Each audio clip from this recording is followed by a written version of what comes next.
A few years ago, I was buying the latest iPhone, I was investing in the latest meme stock, I was using buy now, pay later, and I was overloading myself with subscriptions. I found I was justifying my decision until I realized what a financial mess I was in. So I'm going to tell you the 4 biggest financial pitfalls that I made in my early 20s and how you can avoid them. First things first, one of the biggest financial pitfalls that I fell into was buying the latest iPhone. Now, a few years ago, I would always buy the latest iPhone, and it's not like I needed a new iPhone, I just wanted the newest one. There's a theory called social comparison where you buy these things because you want to increase your social status, when really the only thing that is decreasing is your bank account. iPhones are so expensive, they can range from £800 to £1,200, and if you're buying them each year, with very minimal changes to the iPhones, I don't know about you, but the only thing which seems to change is the size of the screen.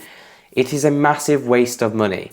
In fact, if you were to buy an iPhone every single year for around £1,000 and assume a trade-in value of 60%, over a 5-year period, you would actually lose £2,000. You can see with the graph, it goes upwards. That's a £2,000 loss. Whereas if you were to compare it with buying an iPhone right now, holding it for 5 years, assuming that you bought it for £1,000 and you sell it for 20% of its value, meaning you lose 80%, you would be left with a loss of around £800, which is a far less loss than buying year in, year out. In fact, it's £1,200 you're actually saving by doing that way. I know it's really difficult, and I fell into this pitfall as well. What I found was the marketing for Apple was great. I kept on thinking, oh, okay, well, the marketing here, it's making it look like it's a brand new phone. It's much better than the old one. I need to get it. And the thing is, Apple do reward you with the trade-in program, so you can trade in your phone and you can very easily get the next phone. But the thing is, you are losing out on money, and that's what I found. Until recently, where I've just bought my own phone and I'm not going to change it for at least 5 years. Now, the second one is subscriptions. Subscriptions are such an easy financial pitfall to fall into.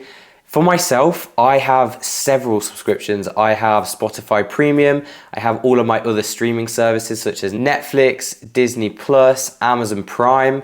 And the thing is, what I found was that I have all of these subscriptions, but I don't use half of them. I mean, I'll sit down and watch Netflix, but I will never use Amazon Prime. So I'll challenge you now, write down all of the subscriptions which you currently have and write down when was the last time you used them. So some will be today, some will be yesterday, some will be last week, but I can guarantee you right now that some won't have been used for a month or two. Drop that in the comment which one you haven't used in a long, long time. But the thing is, subscriptions really trick you because you will look at them and you'll think, okay, so Netflix is $5.99. If I buy this subscription right now, well, it's super affordable. But if you think about how much it's going to cost you over the year, you think, oh, okay, maybe I shouldn't buy that. But that's the thing, because subscriptions are so affordable, what you end up doing is getting another subscription after another and after another. And eventually what you realize is your $5.99 subscription, which you've got, has suddenly amounted in total monthly to £50, £60, which over a year is over £500, £600, which could be spent on something so much more useful, such as investing in the stock market. So subscriptions are a really easy pitfall to fall into, and I definitely fall into this so often. In fact, I now just got rid of my music streaming service because I just don't use it, and when I do want to listen to music, I just listen to it on YouTube anyway. So rather than me spending $12.99 on Spotify Premium, I can get it for free using YouTube, and it works just fine. The next financial pitfall that so many people fall into, including myself, is the buy now, pay later. I'm sure you've heard of Klarna, ClearPay, and I'm sure you've used it in your lifetime. For those of you who don't know, it is where you can buy, let's say, a necklace or a phone. You can buy it right now, but rather than paying all of the money up front, you can spread it over 2-3 years if you want to. So let's take the latest iPhone 16 Pro Max. You can spread this over 2 years at £41 per month. You get the phone straight away, but you just spread the cost of the payments out. So this is actually a marketing technique called anchoring. So you will go into the website and you'll see, oh look, an iPhone costs £1,200. You think, Jesus, that's expensive. You're anchored to that £1,200 until you scroll down a little bit further and you see that, oh, it actually costs £41 per month. That is a lot cheaper compared to that £2,000, which you have now anchored onto. That £2,000 is your new anchor. Seeing that £41 comparison, it's like, oh, that is so much cheaper. And that is why you would go for a buy now, pay later. But the thing is with using it, or what I found, was that I just kept on getting things on buy now, pay later. It was almost that instant gratification of receiving the item straight away, but not actually paying for the item. And that's what you've got to avoid. Do not use buy now, pay later, because before you know it, you have mounted up all of these other different items until you just don't have any disposable income left because you've heavily used your buy now, pay later. And the fourth and final pitfall, which I've fallen into, is investing in meme stocks. For those of you that don't know, a meme stock is a financial commodity, a stock, an equity that has blown up because of the internet. So for example, a few years ago, I invested in GameStop and AMC. I didn't invest on it because I did fundamental analysis or I did technical analysis. I simply invested in it because it was going viral on Wall Street Bets on Reddit. And because everyone else was buying it, I thought, you know what, I need to buy it. And this is a classic example of FOMO, the fear of missing out. I didn't want to not invest in this stock because it could go up next week. So I had a fear that if I didn't invest, I would lose out on these gains. But in fact, I invested in this stock and I actually lost money. And it was all because I followed what other people were saying, despite not doing my own research. So with those sorts of things, you just need to do your own long-term strategies, your own research. And if you struggle with that sort of stuff, I have a whole course on Skillshare which is dedicated for investing for beginners. So if you want to check that out, link is in the description so you can get a free month free on Skillshare and you can just watch the entire course.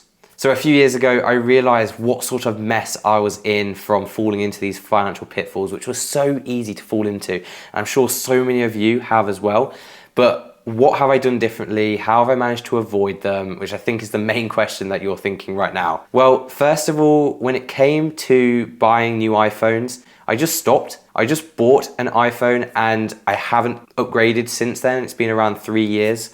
I'm still on the iPhone 12 Pro Max and I don't intend on changing that anytime soon. It's just staggering when you look at the graph and you see that if you were to buy each year, I'll just remind you of the graph which I showed earlier, how it is actually £2,000 over a 5-year period that you lose out on. Whereas if you hold for 5 years, it's actually only £800, which means that you have that extra £1,200, which you can spend whatever you want. Think about what you could buy with £1,200. You could even buy yourself a really cheap car. So if you are 18, 19 and desperately want that car, don't buy the brand new iPhone. You can save so much easier just by not buying and holding the current phone that you've got. Now, when it came to the subscriptions, I did what is known as a subscription audit. So I would suggest you doing this right now. What I did was I wrote down all of the different subscriptions which I had. So I wrote down the Amazon Music, I wrote down the Netflix, the Disney Plus, the Amazon Prime, and I just wrote next to it, when was the last time I used it? I had a very simple rule. If I haven't used it in the past 2 weeks, it's gone. And out of the 5, 6 subscriptions which I had, 2 of them went. And I can guarantee you right now, one of the subscriptions which you have will go today. And then finally, when it came to the investing in meme stocks, I just decided to get myself some proper education on how to invest in stocks, on how to do fundamental analysis, on how to just understand the basics of the stock market, which really helped me not make rash, irrational decisions in the stock market and not really understanding what I am doing. Now, what I'm getting at here is not to deprive yourself of the things which you really like. So if you do like Netflix, if you do like Amazon Music, just don't cancel that subscription. But what I'm getting at is you need to make some better financial choices. There's a really interesting quote by Warren Buffett, which goes, "Do not save what is left after spending, but spend what is left after saving. Now, if you have ever fallen into any of these financial traps, please drop a comment below and tell me which one it is. I'll be really interested to know.